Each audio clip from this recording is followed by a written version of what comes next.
Hello everyone, তো নিশ্চয়ই তোমরা সবাই ভালো আছো। তো আজকে আমরা আরেকটা গুরুত্বপূর্ণ বিষয় নিয়ে আলোচনা করব, যেটা হচ্ছে আলোর আরেকটা ধর্ম, যে আলোর বিচ্ছুরণ। তো আলোকরশ্মির বিচ্ছুরণ বিষয়টা কি এবং কোন আলোকরশ্মিগুলোর বিচ্ছুরণ ঘটে, যে যে মূল মূল বিষয়গুলো আমরা পরপর স্টেপ বাই স্টেপ আলোচনা করব, তার একটা ছোট্ট যে চিত্র আমরা বোর্ডে তুলে রেখেছি। এইভাবে আমরা বিষয়টাকে উপস্থাপন করব। তোমরা প্রথমে দেখে নাও যে আলোর বিচ্ছুরণ, যে কখনো কখনো দেখো যে কিছু আলোক রশ্মি কোনো বিশেষ প্রকার মাধ্যমের মধ্য দিয়ে যাওয়ার পর সে কিন্তু অনেকগুলো আলোতে যেন ভেঙে যাচ্ছে। যেমন তোমরা অনেক সময় দেখে থাকবে যে আকাশে যে বৃষ্টির পরে যে রংধনু দেখা যাচ্ছে। তো এই যে হঠাৎ করে এতগুলো রং দেখা যাচ্ছে কি করে, তো এটা প্রকৃতিতে সৃষ্টি এই ঘটনাটাকে ব্যাখ্যা আমরা করছি আলোর একটা বিশেষ ধর্মের সাহায্যে, যেটাকে বলা হচ্ছে আলোর বিচ্ছুরণ। তো এই ঘটনাটাকে আমরা বৈজ্ঞানিক ভাষায় বলে ওটাকেই বলবো তার বিচ্ছুরণের সংজ্ঞা। তো আলোক রশ্মি যখন একটা মাধ্যম থেকে আরেকটা মাধ্যমের মধ্য দিয়ে যাতায়াত করে তখন জানি আমরা তার প্রতিসরণ ঘটে। তো এখন আলোক রশ্মি বলতে কি, সেটা একটা নির্দিষ্ট তরঙ্গ দৈর্ঘ্যের হতে পারে কিংবা অনেকগুলো তরঙ্গ দৈর্ঘ্যের আলো একসঙ্গে মিশে থাকতে পারে। তো আমরা জানি যে সাদা আলো যেটা সূর্য থেকে আসে সেটা কিন্তু একসঙ্গে অনেকগুলো আলো নিয়েই ওটা তৈরি। যে লাল থেকে শুরু করে বেগুনি পর্যন্ত এই যে 7টি রঙের আলো আসে এবং যেটা আমাদের চোখে পড়ে দৃষ্টির অনুভূতি জায়গায়, তো সেইগুলো এই জন্য আমাদের বলা হচ্ছে দৃশ্যমান আলো। তো এখন কোন সাদা আলো যেটা সবগুলো মিশে থাকে, যদি এমন অনুপাতে মিশে আছে সবগুলো রশ্মি, তখন সেটাকে আমরা সাদা দেখি। তো সেই রকম কোন রশ্মি যেটাতে সবগুলো আলো একসঙ্গে মিশে আছে এবং তারা একসঙ্গেই যাতায়াত করছে, তখন কিন্তু আমরা তাদেরকে পরস্পরকে আলাদা করতে পারছি না, তখন সবাই একজোটে থাকার জন্য আমরা তাদেরকে সাদা দেখছি। কিন্তু অর্থাৎ এই বিশেষ মাধ্যমটা যদি আমরা দেখি বায়ু মাধ্যম, বায়ু মাধ্যমে কি হয়ে থাকে, সমস্ত আলোক রশ্মিগুলো একটা সমান গতিতে চলাচল করে। যদিও আমরা জানি ভিন্ন ভিন্ন প্রতিসারক মাধ্যমে প্রবেশ করলে আলোর গতিবেগ কিন্তু পরিবর্তিত হয়। তো আমরা জানি গতিবেগ কিন্তু তরঙ্গ দৈর্ঘ্যের সমানুপাতিক, অর্থাৎ বেশি তরঙ্গ দৈর্ঘ্যের গতিবেগ বেশি, কম তরঙ্গ দৈর্ঘ্যের গতিবেগ কম।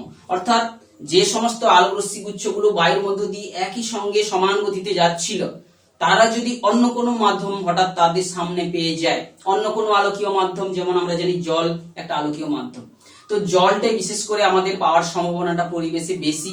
তো সেই হঠাৎ করে একটা জলীয় মাধ্যমের মধ্য দিয়ে যাচ্ছে, তখন আমরা জানি কি মাধ্যমের মধ্য দিয়ে যাওয়ার সময় যে তাদের আলোগুলোর গতিবেগ কিন্তু চেঞ্জ হয়েছে। ভিন্ন ভিন্ন তরঙ্গ দৈর্ঘ্য মানেই ভিন্ন ভিন্ন আলো, এবং ভিন্ন ভিন্ন আলো তখন তাদেরকে বলা হচ্ছে একবর্ণীয় আলোক রশ্মি। আর সব আলো তরঙ্গ দৈর্ঘ্যগুলো যখন একসঙ্গে মিশে আছে তাকে বলা হচ্ছে যৌগিক আলোক রশ্মি, বা তাদেরকে আমরা একসঙ্গে বলে থাকি সাদা বর্ণের আলো। তো সাদা আলোক রশ্মি প্রকৃতপক্ষে অনেকগুলো তরঙ্গ দৈর্ঘ্যের সমন্বয়ে গঠিত, তাকে আমরা যৌগিক রশ্মি বলে বলতে পারি। তো তারা যখন অন্য কোনো একটা মিডিয়ামে প্রবেশ করে, তাহলে এটা ছিল সাদা কিংবা যে যৌগিক আলোক রশ্মি, যেগুলো অনেকগুলো মিশে আছে। তো এরা যখন অন্য কোনো একটা বায়ু মাধ্যমে যাচ্ছিল, সবার গতিবেগ সমান ছিল, হঠাৎ করে অন্য একটা জলীয় মাধ্যমে তারা প্রবেশ করলো, তখন তাদের মধ্যে কিন্তু গতির হেরফের হতে শুরু করবে। কেউ বেশি এগিয়ে যাবে, কেউ কম এগোবে, এইভাবে গতির হেরফের হতে শুরু করবে। তো যদি সেই গতির হেরফের হওয়াটাকে আমরা তাদের দিকটাকেও পরিবর্তন করে দিতে পারি, গতিরও হেরফের হচ্ছে এবং তারা একটু দিকটাও পরিবর্তন করে যাচ্ছে। তো এখন আমরা জানি যে আলো কোনো একটা অন্য মাধ্যমে যখন প্রবেশ করে, সেই মাধ্যমের তার প্রতিসরাঙ্ক কিন্তু তরঙ্গ দৈর্ঘ্যের সঙ্গে একটা সম্পর্কে তারা আবদ্ধ হয়। তো অর্থাৎ যে প্রতিসরাঙ্ক আর যে তরঙ্গ দৈর্ঘ্যের ব্যস্তানুপাতিক বা সম্পর্ক রয়েছে। যদি আমরা প্রতিসরাঙ্কের সঙ্গে তরঙ্গ দৈর্ঘ্যের একটা লেখচিত্র আঁকি, তো আমরা সমপরাবৃত্তাকার লেখচিত্র পেয়ে থাকি। তো এক্ষেত্রে আমরা যদি দেখি যে তরঙ্গ দৈর্ঘ্যের মান বাড়া মানেই হচ্ছে কি, যে তরঙ্গ দৈর্ঘ্যের মান বাড়া মানে কি প্রতিসরাঙ্ক তাদের কমে আসা। এই যে দেখতে পাচ্ছ তরঙ্গ দৈর্ঘ্য মান বাড়া মানেই হচ্ছে প্রতিসরাঙ্কটা ধীরে ধীরে কমে আসছে। যখন তরঙ্গ দৈর্ঘ্য কম ছিল প্রতিসরাঙ্ক তখন তাদের বেশি ছিল। এইটা মনে করো এই তরঙ্গ দৈর্ঘ্য 1, এটা মনে করো তাহলে ল্যামডা 1 তরঙ্গ দৈর্ঘ্যটা কম, সেই অবস্থায় প্রতিসরাঙ্ক দেখতে পাচ্ছ অনেক বেশি, ধরো μ1। আর এখানে ল্যামডা 2 তরঙ্গ দৈর্ঘ্য, সেই অবস্থায় যদি তোমাদের প্রতিসরাঙ্ক যদি ল্যামডা 2 বলো, তাহলে এই চিত্র থেকে দেখতে পাচ্ছ ল্যামডা 2টা ছোট, μ2টা ছোট, μ1টা বড়। তো তরঙ্গ দৈর্ঘ্য ছোট হলে প্রতিসরাঙ্ক হয়ে যাবে কিন্তু বেশি। তো এই রকম ভাবে আমরা যে আলোকগুলো, যৌগিক আলোকগুলো একসঙ্গে মিশে আছে, অনেকগুলো ভিন্ন ভিন্ন তরঙ্গ দৈর্ঘ্য মিশে আছে, তাদের মধ্যে যার তরঙ্গ দৈর্ঘ্য বেশি তার ক্ষেত্রে কিন্তু প্রতিসরাঙ্কটা কমে যাচ্ছে। অর্থাৎ প্রতিসরাঙ্ক কমে গেলে কি হয়, আমরা আলোক রশ্মির ক্ষেত্রে প্রতিসরণের ক্ষেত্রে পড়ে গেছি যে এক মাধ্যম থেকে যখন অন্য মাধ্যমে, এটা আমরা একটা মাধ্যমটাকে যে তির্যক ভাবে আলোক রশ্মি পড়ছি ধরে নিয়েই করছি, তাহলে তির্যক ভাবে পড়লে যখন প্রতিসরাঙ্ক কম হবে আলোক রশ্মিটার বাঁকটা কম হবে। যে আলোক রশ্মির ক্ষেত্রে প্রতিসরণটা বেশি হবে, প্রতিসরাঙ্ক তার ক্ষেত্রে প্রতিসরাঙ্ক বেশি হবে, সেক্ষেত্রে সে বেশি বেঁকে যাবে। অর্থাৎ এটা মিউ যদি মনে করি এক্ষেত্রে μ1 আর এটা হচ্ছে μ2 বরাবর আলোক রশ্মিগুলোর পরিবর্তন। এখন দেখো কোন আলোর তরঙ্গ দৈর্ঘ্য সবচেয়ে বেশি, আমরা জানি লাল আলোর তরঙ্গ দৈর্ঘ্য সবচেয়ে বেশি। তাহলে এই যে লাল আলোর তরঙ্গ দৈর্ঘ্য বেশি মানে সেই অনুযায়ী যে প্রতিসরাঙ্ক মিউ আর কিন্তু কমে যাবে। আবার মনে করো এটা হচ্ছে ল্যামডা হচ্ছে ভি, বেগুনি বর্ণের রশ্মির তরঙ্গ দৈর্ঘ্য, তাহলে সেই অনুযায়ী এটা যেটা পাচ্ছি এটা মনে করো মিউ ভি ভায়োলেট, তাহলে মিউ ভায়োলেটটা অনেকটা বেশি হবে। অর্থাৎ তরঙ্গ দৈর্ঘ্যের সঙ্গে যে তাদের প্রতিসরাঙ্কগুলো নির্ভর করে এটা আমরা জানলাম। আবার প্রতিসরাঙ্ক বেশি কম হলে তারা অভিলম্বের দিকে বেঁকে যাওয়ার পরিমাণটা আমরা জানলাম। তাহলে ভায়োলেটটা কিন্তু বেশি বেঁকে যাবে, রেডটা কিন্তু কম পরিমাণে তার বিচ্যুতি ঘটবে। তো এটা যদি কোনো একটা তলে এমন ভাবে ঘটলো যে তারা আমাদের চোখে যখন এসে পৌঁছালো তার একটা কোণ করে তারা এসে পড়বে, একটা বিচ্যুত তাদের দেখতে পাবো। তো এই বিচ্যুতির পরিমাণটা আমরা দেখতে পাই যদি বিভিন্ন মাধ্যমে যেমন বিচ্ছুরণটা ঘটে থাকে, অবশ্যই ঘটবে, কিন্তু সেই বিচ্ছুরণটাকে সহজে দৃশ্যমান হয়ে থাকে কিন্তু প্রিজমের ক্ষেত্রে। আমরা যে যে ভিন্ন ভিন্ন প্রতিসারক মাধ্যমগুলো পড়েছি, তাহলে ভিন্ন ভিন্ন আলোকীয় ভিন্ন মাধ্যমে প্রবেশ যেখানে করে, প্রিজমের ক্ষেত্রে হবে, লেন্সের ক্ষেত্রে হবে, আয়তাকার ফলকের ক্ষেত্রেও আমরা বলেছি তাদের বিচ্ছুরণ হবে। কারণ প্রত্যেক ক্ষেত্রে আলোক রশ্মি গুলোর বর্ণের সঙ্গে সঙ্গে তাদের যে প্রতিসরাঙ্কের পরিবর্তন ঘটছে, কিন্তু দুটো প্রতিসারক তল এমন ভাবে প্রিজমের ক্ষেত্রে রয়েছে, এমন অ্যাঙ্গেলে রয়েছে যাতে করে এই যে আলোক রশ্মিগুলো প্রত্যেকটা কিন্তু তাদের দ্বারা অতিক্রান্ত দূরত্ব কিন্তু ভিন্ন হয়ে যাচ্ছে, সেই দরুন কিন্তু তাদের বিচ্যুতিটা আরো বেশি করে প্রকট হয়ে উঠছে। এবং প্রিজম থেকে যে দ্বিতীয় প্রতিসারক তল থেকে নির্গত আলোক রশ্মিগুলোকে যদি আমরা একটা পর্দায় ফেলি, তাহলে সেখানে পর্দার উপরে আলোকের এই যে বর্ণ ছটা আমরা দেখতে পাবো, এটাকেই বলা হচ্ছে বর্ণালী। তাহলে আলোক রশ্মিগুলো বা কোনো যৌগিক আলো বা সাদা আলো যদি কোনো প্রিজমের মতো কোনো প্রতিসারক মাধ্যমের মধ্য দিয়ে যায়, সেক্ষেত্রে সেই সাদা আলোর মধ্যে থাকা বিভিন্ন যে উপাদান তরঙ্গ দৈর্ঘ্যের আলোগুলো পরস্পর থেকে তাদের বিচ্যুতি ঘটে যায়, অর্থাৎ প্রতিসরাঙ্কের পার্থক্যের দরুন তাদের বিচ্যুতি ঘটে যাবে এবং তাহলে অপর প্রতিসারক তল থেকে নির্গত হওয়ার সময় তারা পরস্পর থেকে তারা দূরে সরে যাবে। তো সেই যে দূরে সরে গিয়ে ভিন্ন ভিন্ন আলোর যে পটি তার একটা পর্দার উপর যদি তৈরি করতে দেই, সেটাকে আমরা তখন বলে থাকি বর্ণালী। তো এক্ষেত্রে আমরা দেখতে পাচ্ছ দুটো এখানে লেন্স আমরা এঁকে রেখেছি, উত্তল লেন্স, এখানে একটা উত্তল লেন্স, এখানে একটা উত্তল লেন্স এঁকে রেখেছি। তো আমরা বর্ণালী তো এমনি যদি প্রিজমের মধ্য দিয়ে যেত সেটা একটা অশুদ্ধ বর্ণালী তৈরি করতো। অশুদ্ধ কথাটার অর্থ কি, বর্ণালীর যে বিভিন্ন রংগুলো এখানে তৈরি হচ্ছে বলতে কি পৃথক হয়ে যাচ্ছে, এই সাদা আলোর মধ্যেই তো সবগুলো আলো ছিল, শুধু এখানে পৃথক হয়ে গেছে, নতুন করে কিন্তু আলো তৈরি করেনি প্রিজমটা, শুধু তাদের মধ্যে কি পার্থক্য করে দিয়েছে। তো এখন এই পার্থক্য হওয়াটা যদি অস্পষ্ট হয়, অর্থাৎ লাল, তাহলে আমরা দেখতে পাচ্ছি এই চিত্র অনুযায়ী উপরের দিকে থাকবে রেড, নিচে থাকবে ভায়োলেট। এখন এই রেড আর ভায়োলেটের মধ্যে থাকা যে আর বাকি যে আলোগুলো আমরা সেখানে দেখে থাকবো ভিজিওর, অর্থাৎ ভিবজিওর, অর্থাৎ বাকি যে রঙগুলোকে আমরা যদি সহজ করে রেড, বেগুনি, নীল, ব্লু মানে আসমানি, সবুজ, green, orange, sorry yellow, orange, red. এটা হচ্ছে অরেঞ্জ বা কমলা, হলুদ, গ্রিন, ব্লু, ইন্ডিগো, ভায়োলেট। এই যে 7টা রঙে ভেঙে যাচ্ছে, এই বিশ্লেষণটা যদি একে অপরের উপর চাপাচাপি হয়ে থাকে, তাদের মধ্যে স্পষ্ট বাউন্ডারি বুঝতে না পারা যায়, সেই বর্ণালীটি তখন আমরা বলে থাকবো অশুদ্ধ বর্ণ। তো এই অশুদ্ধটাকে আরো বিশুদ্ধ করতে গেলে, অর্থাৎ প্রত্যেকটা বর্ণের আলোকে স্পষ্ট তাদের মধ্যে মানে ভেবে দেখাতে গেলে আমরা তাদের জন্য কিন্তু লেন্স ব্যবহার করেছি।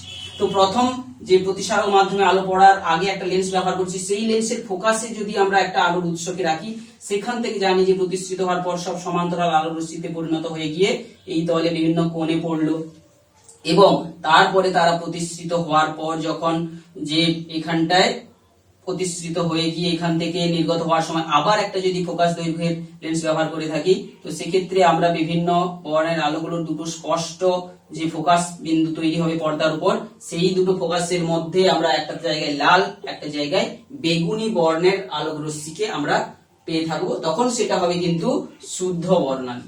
তাহলে যখন অশুদ্ধ বর্ণালীতে যখন বর্ণের আলোগুলো পরস্পরকে পৃথক করা যাচ্ছে না, আর যদি পৃথক করতে চাই এবং লেন্স ব্যবহার করে পৃথক করা যাচ্ছে, তখন সেটাকে বলা হচ্ছে শুদ্ধ বর্ণালী।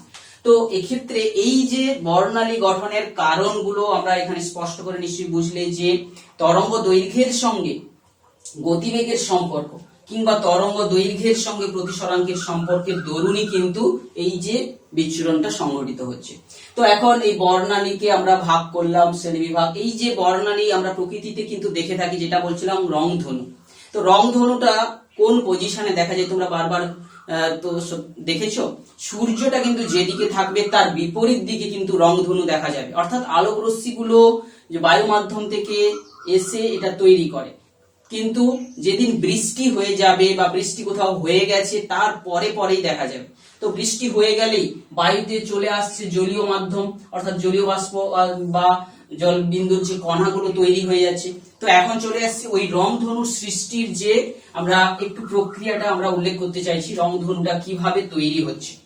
তো সূর্য যেখান থেকে আলো আসছে আমরা জানি তার বিপরীত দিকে রংধনু তৈরি হয়। তাহলে এখানে যে জলকণাগুলো রয়েছে, আমরা সেই জলকণাগুলোর মধ্যে একটা জলকণা নিলাম, তো এই জলকণার মধ্যে আলোক রশ্মি এসে প্রবেশ করলো, প্রবেশ করে আলোর কি হচ্ছে এখানে আভ্যন্তরীণ পূর্ণ প্রতিফলন হয়ে এই পাশে যখন বেরিয়ে আসবে, তো সেই আবার এক্ষেত্রে আলোর প্রতিসরণ এই যে জলবিন্দুর দুই প্রান্তে প্রতিসরণ হয়ে বেরিয়ে আসবে, পুরো সোজা হয়ে বেরিয়ে আসবে না, তো আপতন কোণ থেকে অভিলম্ব থেকে দূরে সরে আসবে। এইভাবে যে অভিলম্বটা যদি জানা যায় অভিলম্বের দিকে বেঁকে যাচ্ছে, এইভাবে অভিলম্ব থেকে দূরে সরে যাচ্ছে, এইভাবে আমরা দেখাতে পারি, কারণ এই যে বিন্দু থেকে যে লম্বগুলো আমরা টানতে পারি ব্যাসার্ধগুলো সবই অভিলম্ব হয়ে থাকে। এইভাবে আলোক রশ্মিটা যখন বৃষ্টির পরে সেই বৃষ্টি কণার মধ্য দিয়ে সূর্যের আলোক রশ্মিগুলো যায়, সেখানে তাদের আভ্যন্তরীণ পূর্ণ প্রতিফলন ঘটে যাবে, এবং সেক্ষেত্রে আলোক রশ্মিগুলোর যেহেতু ভিন্ন মাধ্যমে প্রবেশের দরুন, সেক্ষেত্রে কিন্তু আমরা তাদের যে বর্ণালী এখানে দেখতে পাবো। তাহলে দেখতে পাচ্ছ এই আলোক রশ্মির এই নিচের দিকে বেঁকে যাওয়া রশ্মিটাকে আমি যদি দুটো ভাগে ভাগ করি, নিচের দিকে থাকছে ভায়োলেট, এই ভায়োলেটটা এসে পড়ার পরে এই নিচের দিকে থাকবে ভায়োলেট আর উপরের দিকে থাকবে রেড। তো নিশ্চয়ই যে চিত্রটাতে তোমরা বুঝতে পারছো যে আলোক রশ্মিগুলো যখন প্রতিসৃত হবে সেখানে কিন্তু রেড আর ভায়োলেট, অর্থাৎ যে ক্ষেত্রে প্রতিসৃত হচ্ছিল, প্রতিসৃত হওয়ার পর যে লালটার কিন্তু কম বিচ্যুতি, বেগুনিটার বেশি বিচ্যুতি হবে। যদি যে ক্ষেত্রে ঘন মাধ্যম থেকে লঘু মাধ্যমে প্রবেশ করেছে সেই পজিশনে গুলোতে, এক্ষেত্রে কিন্তু যে যখন তো এখানে কিন্তু ঘন থেকে লঘুর দিকে বেরোচ্ছে, তো সেক্ষেত্রে কিন্তু প্রতিসরণটা তো উল্টা দিকে হবে, অভিলম্ব থেকে দূরে সরে যাবে। তো সেক্ষেত্রে কিন্তু যে রশ্মিটা এখানে ভায়োলেট হয়েছিল সেই ভায়োলেটটা কিন্তু এইটা হবে রেড। তো এইভাবে আমরা কিন্তু জল কণার মধ্যে আমরা রংধনু দেখতে পাবো। তো এই যে একবার আভ্যন্তরীণ পূর্ণ প্রতিফলন ঘটেছে এবং তার দরুন যদি যে রংধনু সৃষ্টি হয়েছে, এটাকে আমরা বলবো প্রাথমিক রংধনু। কিন্তু যদি জলের যে কণার মধ্যে যদি দুবার আলোক রশ্মির পূর্ণ প্রতিফলন ঘটে, তারা মনে করছে সূর্য রশ্মিগুলো এখান থেকে যাচ্ছিল, এখান থেকে একটা পূর্ণ প্রতিফলন হলো, এখান থেকে একটা পূর্ণ প্রতিফলন হলো, এইভাবে বেরিয়ে এলো। তাহলে আলোক রশ্মিগুলো এইভাবে যাওয়ার পরে তো এক্ষেত্রে প্রত্যেক জায়গায় কিন্তু তাদের যখন আমরা আলোক কেন্দ্র থেকে রশ্মিটা টানবো, এটা হচ্ছে আপতন কোণ যদি হয়, সে কিন্তু একটু প্রবেশ করবে, সত্যিকারের রশ্মির গতির অভিমুখটা কিন্তু একটু চেঞ্জ হবে। এবং এক্ষেত্রে তো আমরা জানি যে এক্ষেত্রে যে বেগুনিটার বর্ণটার বেশি কিন্তু বিক্ষেপ হয়ে যাবে, এটা ভায়োলেট, এটা হবে রেড। আবার এখান থেকে যখন তারা আবার ওই পূর্ণ প্রতিফলন, আভ্যন্তরীণ পূর্ণ প্রতিফলন হয়ে যাচ্ছে, তো এই ক্ষেত্রে প্রতিফলনের নিয়ম অনুযায়ী তারা যে কোন এখানে পড়েছিল অভিলম্বটার সঙ্গে যদি আমরা টানি, এক্ষেত্রে একটা অভিলম্ব টানি, তো এক্ষেত্রে আমরা দুটো জায়গায় আলোক রশ্মিগুলো পেতে দেখবো। তাহলে এটা ভায়োলেট মানে এটা ভায়োলেট, এটা রেড মানে এটা রেড। তাহলে এটা রেড ছিল, এটা ভায়োলেট ছিল, ভায়োলেটটা ভায়োলেট হলো, রেড আর ভায়োলেট, ভায়োলেটটা ভায়োলেট, রেডটা রেড। এবারে ওখান থেকে তাহলে এখানে একবার আভ্যন্তরীণ পূর্ণ প্রতিফলন ঘটলো, আবার এখান থেকে এখানেও এক প্রকারের আভ্যন্তরীণ পূর্ণ প্রতিফলন হয়ে যদি রেডটা বেরিয়ে আসে, এটাই হবে রেড। আর এখান থেকে যদি আভ্যন্তরীণ পূর্ণ প্রতিফলন হয়ে বেরিয়ে আসে, তো এটা বেশি কোণে পড়েছে, তো বেশি কোণে আসবে।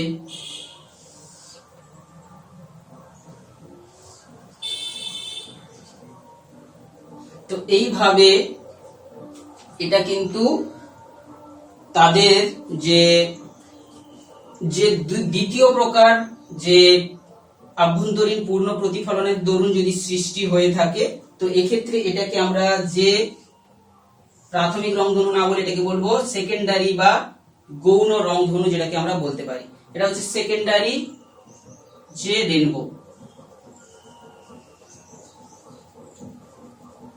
তো এইভাবে আলোক রশ্মির আভ্যন্তরীণ পূর্ণ প্রতিফলন সঙ্গে সঙ্গে ভিন্ন আলোকীয় মাধ্যমের মধ্যে প্রবেশের দরুন কিন্তু আলোর বিচ্ছুরণের একটা প্রাকৃতিক দৃষ্টান্ত আমরা পেয়ে থাকি।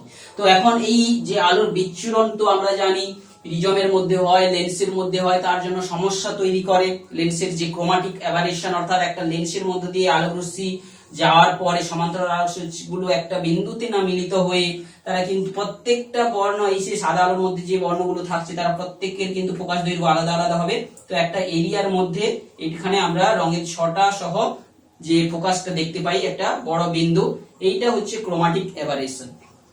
তো এক্ষেত্রে আমরা যদি হীরকটাকেও রাখি, হীরকও একটা যে ভিন্ন একটা আলোকীয় মাধ্যম, তার মধ্যে আমরা জানি তার প্রতিসরাঙ্ক হয় 2.42 এবং হীরকের যে পার্শ্ব তলগুলোকে এমন ভাবে কাটা থাকে যাতে করে তার ভেতরে আভ্যন্তরীণ পূর্ণ প্রতিফলনটা হওয়ার সম্ভাবনাটা অনেক বেশি এবং সেক্ষেত্রে অনেকক্ষণ আলোটা ওর মধ্যে থাকতে পারে এবং কয়েকটা যে কোণ দিয়ে কেবলমাত্র আলোগুলো বেরোতে পারে। তো লেন্সের ভেতরে কিংবা আয়তকার কাঁচ সবার ভেতরে যেমন প্রতি বিচ্ছুরণ হচ্ছে আলোক রশ্মি, হীরকের মধ্যেও আলোর বিচ্ছুরণ ঘটে গিয়ে বিভিন্ন রঙিন ছটা অর্থাৎ কি শুধু সাদা আলো নয়, প্রকৃতপক্ষে বিভিন্ন রঙিন আলোগুলো কিন্তু বিভিন্ন কোণ দিয়ে বেরিয়ে আসতে তো আমরা দেখে থাকি, সেইগুলোকে বলা হচ্ছে হীরকের রঙিন ছটা। তো এটার পেছনেও প্রকৃতপক্ষে দুটো ঘটনা মিশে রয়েছে, একটা হচ্ছে আলোর বিচ্ছুরণ যেমন মিশে আছে আর আভ্যন্তরীণ পূর্ণ প্রতিফলন।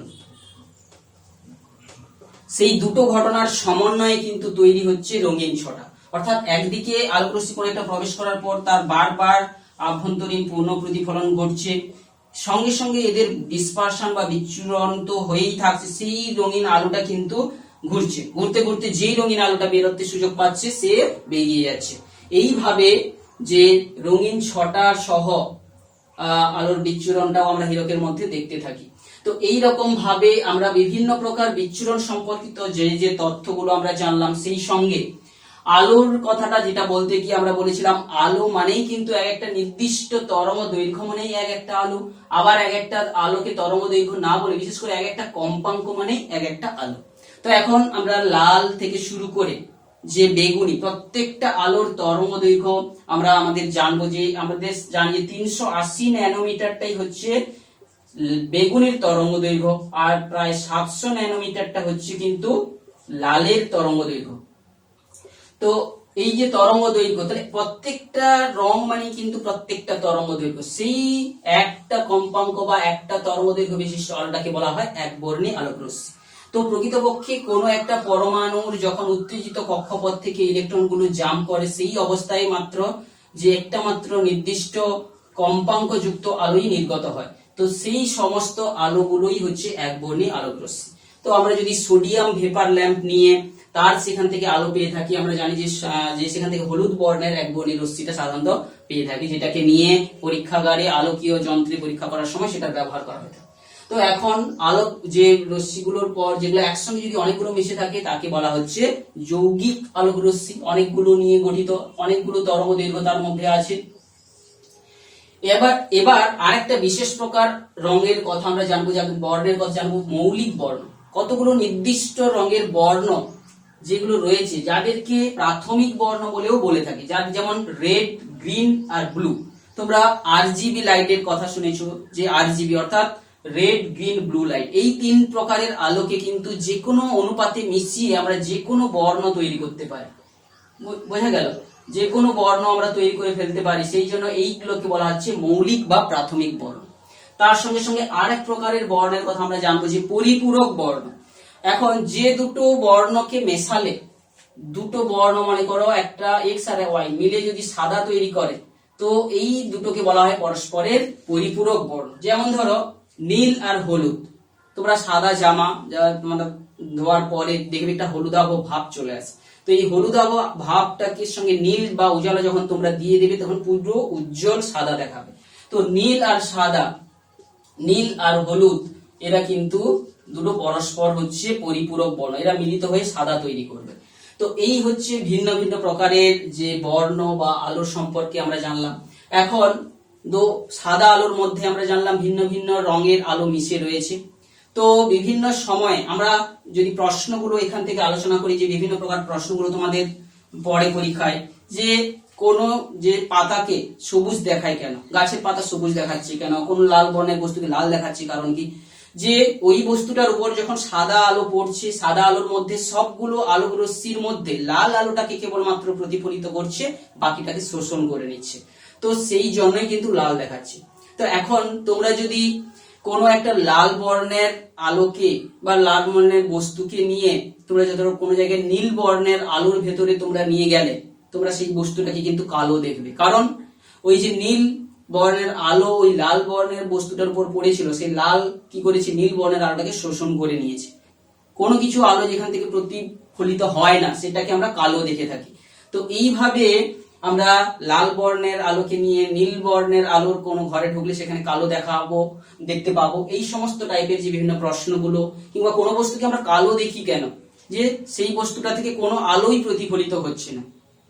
আবার যদি কোনো বস্তুকে পুরো সাদা দেখছি কারণ কি, যে সেই বস্তুটা থেকে সমস্ত আলো যে প্রতিফলিত হচ্ছে এবং সেই প্রতিফলিত আলোগুলো আমাদের চোখে এসে পৌঁছাচ্ছে, তো একজোটে আমাদের তারা সাদা আলো দেখাচ্ছে।